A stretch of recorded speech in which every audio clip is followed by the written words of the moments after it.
प्रेमी सज्जनों, सतगुरु हमें समझाते हैं कि इस संसार में मनमुखों के लिए सूर्य का उजाला है और गुरमुखों के लिए अंधेरा है, क्योंकि इस सृष्टि में जीवों को खा रहे हैं।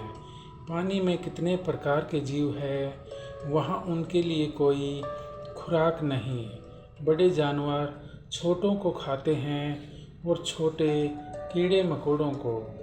इस प्रकार पृथ्वी पर भेड़, बकरियां, गाय, भैंस घास फूस व वनस्पतियों को खाती है जिनमें जान है, और शेर भेड़िए उनको खाते हैं।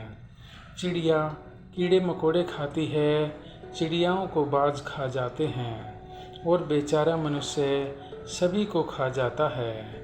जितने अन्न के दाने हैं, सब में आत्मा विराजमान है।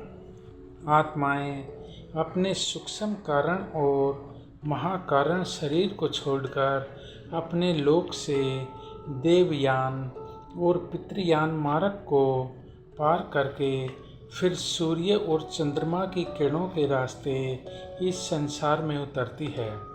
जब मनुष्य फल तथा अनाज इत्यादि को खाता है तो पंच तत्वों का शरीर इस भोजन को रक्त व रस में तब्दील कर देता है, और इसी रस के द्वारा रूह गुजर कर माता के गर्भ में प्रवेश करती है।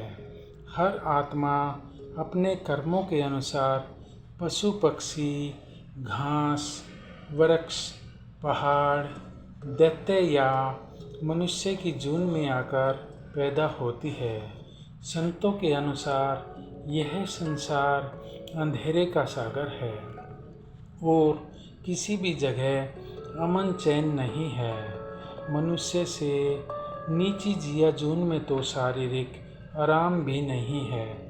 मनुष्य इस सृष्टि में सबसे उत्तम है, फिर भी इस संसार में आए दिन दुखों का सामना करता रहता है। ऐसा लगता है संसार दुखों का घर है। जैसे जैसे मनुष्य इस संसार में सुख की खोज में काम, क्रोध, लोभ, मोह और अहंकार के फंदे में फंसकर कर्म करता रहता है, दुखी होता चला जाता है। तीर्थ व्रत, दान पुण्य, यज्ञ, जप तप, धार्मिक पुस्तकों का अध्ययन निसंदेह अच्छे कर्म है।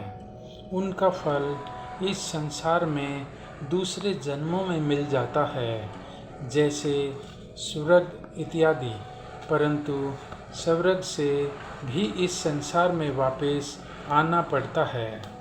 इसलिए सुख का रास्ता हमारे पास एक ही बचता है, और वह है वक्त के पूरे गुरु की शरण, और सतगुरु से नाम की बख्शिश मिले, और हम गुरु की आज्ञा में रहकर इसकी कमाई करें। फिर हमें इस संसार में दोबारा नहीं आना पड़ता। यही सच्चा सुख है। धन धन सतगुरु, तेरा ही आसरा।